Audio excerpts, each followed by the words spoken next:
പെട്ടെന്ന് പ്രകടനം ആരംഭിക്കുമ്പോൾ രണ്ട് വിദ്യാർത്ഥി സംഘടനകളുടെ പ്രകടനം രണ്ട് സമയത്ത് ക്രമീകരിക്കാൻ പോലീസ് മുന്നൊരുക്കം നടത്തണ്ടേ? ഇല്ലെങ്കിൽ പോട്ടെ, രണ്ട് വഴിക്കാണ് പോകുന്നത് എന്നെങ്കിലും തോന്നണ്ടേ? പോലീസ് സംസാരിച്ചിരുന്നു. ഇയാളത് എന്ത് വിഡ്ഢിത്തരമൊക്കെയാണ് ഈ പറയണത്. ഇത് കല്യാണം നടത്തുകയാണ്, ചെക്കന്റെ പാർട്ടിക്കാർ അതിലേ വരുമ്പോ പെണ്ണിന്റെ പാർട്ടിക്കാർ ഇതിലേ കൊണ്ടുവരണ്ടേ, അതും പോലീസ് കൊണ്ടുവരണ്ടേ എന്നൊക്കെ ചോദിക്കണ പോലെ എന്താണ് ഇയാൾ ഈ പറയണത്?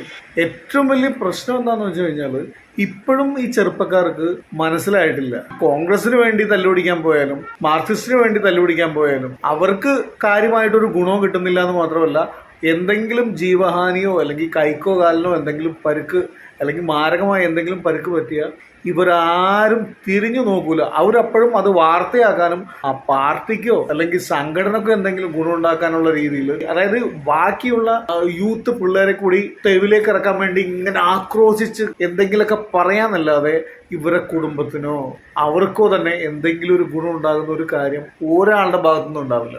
അനാവശ്യമായിട്ടുള്ളതുകൊണ്ടാണ് ഈ പറയുന്നത്. ആവശ്യത്തിന് നമ്മൾ സമരം ചെയ്യുന്നതുകൊണ്ട് യാതൊരു കുഴപ്പമില്ല. ജനങ്ങൾക്ക് ഗുണമുള്ള കാര്യത്തിന് സമരം ചെയ്യണം.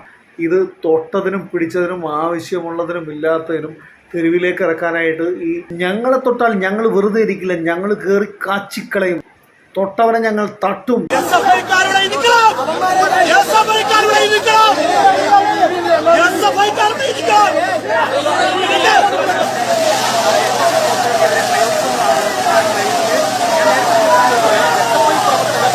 നിർബന്ധിച്ചിരുത്തുക, ഇരിക്കടാ എന്ന് പറഞ്ഞിരുത്തിയിട്ട് പോലീസിന്റെ കയ്യിൽ നിന്ന് അടി മേടിച്ചു കൊടുക്കുക, ജലപീരങ്കിയുടെ മുമ്പിൽ കൊണ്ട് നിർത്തുക.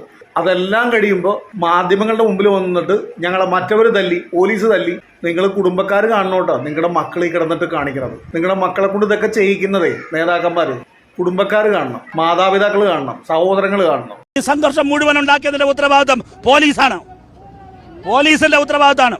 അതെങ്ങനെയാണോ റഹീമെ പോലീസിന്റെ ഉത്തരവാദിത്തമാണത്? നിങ്ങളല്ലേ പോലീസിനെയും ബാക്കിയുള്ളവരെയൊക്കെ വെല്ലുവിളിച്ചിട്ട് തല്ലാനും കൊല്ലാനും പിള്ളേർക്ക് ആഹ്വാനം ചെയ്യണത്? അവർക്ക് ആവേശം കയറ്റി കഴിഞ്ഞിട്ട് തല്ല് വാങ്ങിച്ചു കഴിയുമ്പോൾ ഇതിന്റെ ഉത്തരവാദിത്തം മുഴുവൻ ഞങ്ങൾക്കല്ല പോലീസുകാർക്കാണ് മറ്റുള്ളവർക്കാണെന്ന് പറഞ്ഞിട്ട് കാര്യമുണ്ടോ? മുഴുവൻ പേരെയും ഇവിടെ ഇരുത്തിയതിനു ശേഷം വീണ്ടും അവിടെ നിന്ന് കല്ലേറാണ്, ഏകപക്ഷീയമായ കല്ലേറ്. അപ്പോൾ പോലീസ് എന്താ ചെയ്യേണ്ടത്?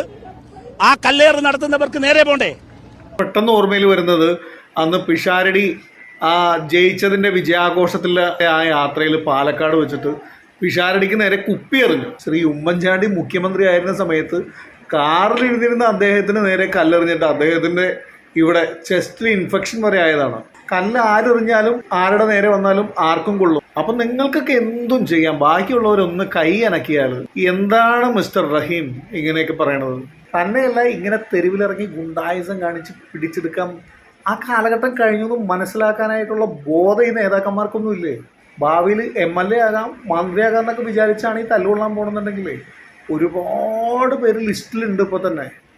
അപ്പം നമ്മുടെ പേര് ഏറ്റവും താഴെ വരുള്ളൂ. ആ ലിസ്റ്റിൽ മുകളിലെത്തുമ്പോഴേക്കും നമ്മൾ പ്രായമായിട്ടുണ്ടാവും. അപ്പോൾ ആ പൂതിയൊന്നും വെച്ചിട്ട് തല്ലുകൊള്ളാൻ നടക്കേണ്ട ആരും